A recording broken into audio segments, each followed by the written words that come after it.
Polemik bahasa roh di kalangan sesama Kristen masih menjadi perbincangan yang belum bertemu titik kesepakatan bersama. Ada yang mengatakan bahwa bahasa roh sudah tidak ada lagi karena sudah selesai di zaman Kisah Para Rasul, sedangkan ada yang berpendapat jikalau sampai saat ini bahasa roh masih tetap relevan dengan kekristenan. Salah satu apoletika Elia Miron berpendapat bahwa bahasa roh sudah tidak berlaku saat ini, orang Kristen yang berbahasa roh tidak ada gunanya. Dalam pembahasan Channel Indonesia, Elia Miron menjadi narasumber dan mengeluarkan statement jikalau bahasa roh saat ini sudah tidak ada gunanya. Pernyataan Elia Miron ini kemudian dipertanyakan oleh beberapa pihak dikarenakan sang apologetik ini justru mengambil kesempatan untuk berkhotbah di gereja 1 jam saja atau GSJS Surabaya yang digembalakan oleh Pendeta Samuel Gunawan yang merupakan gereja beraliran Harismatik Pantekosta yang masih percaya dan mempraktekkan bahasa roh.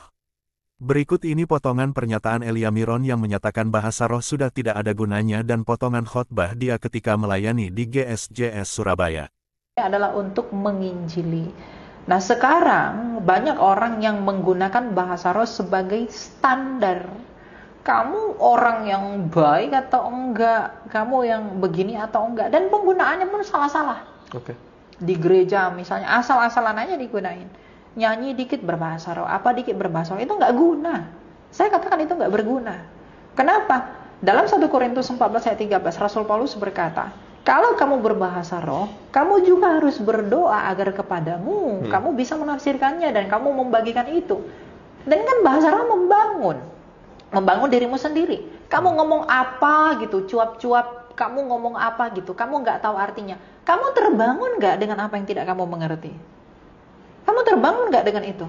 Apalagi orang lain. Dia tidak akan terbangun. Mungkin bahasa roh itu kita berbahasa kepada Allah, tidak mengerti satupun bahasanya. Memang tidak mengerti satupun, tidak ada yang mengerti bahasanya. Tapi bukan berarti tidak bisa ditafsir. Makanya berdoa agar kamu bisa diberi karunia menafsirkannya. Memang bahasanya nggak ada yang ngerti, nggak bahasa negara apapun tuh nggak ada. Tetapi harus ditafsirkan dan harus bergantian kalau dalam pertemuan jemaat. 1, 2, 3 orang. Nggak boleh rame-rame, itu nggak boleh. Ya. Itu yang menimbulkan kekacauan kan. Nah itu tadi gereja di zaman sekarang. Itu pengajaran tuh kurang. Jadi hal-hal yang seperti itu, enggak apa-apa lah. Itu kan pribadi apa orang. Kalau ada orang ke sana mau percaya Yesus, lalu melihat hal itu, dia merasa aneh, tersandung nggak dia?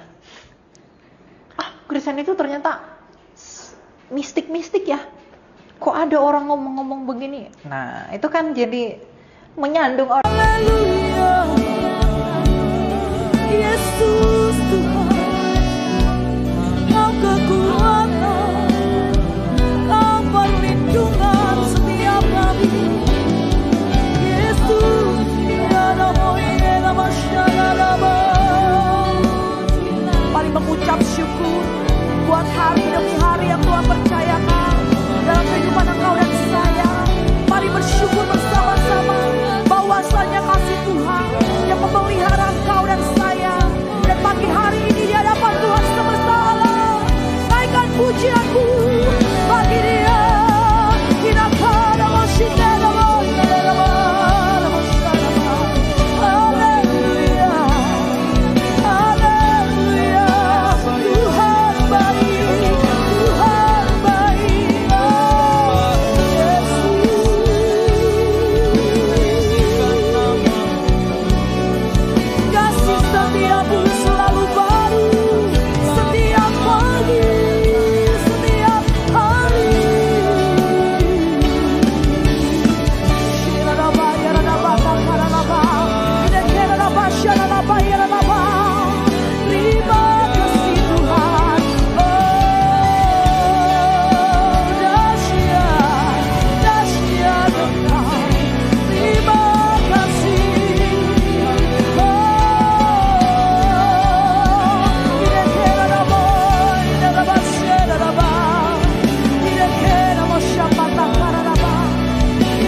Dosa itulah yang membuat semua orang menderita.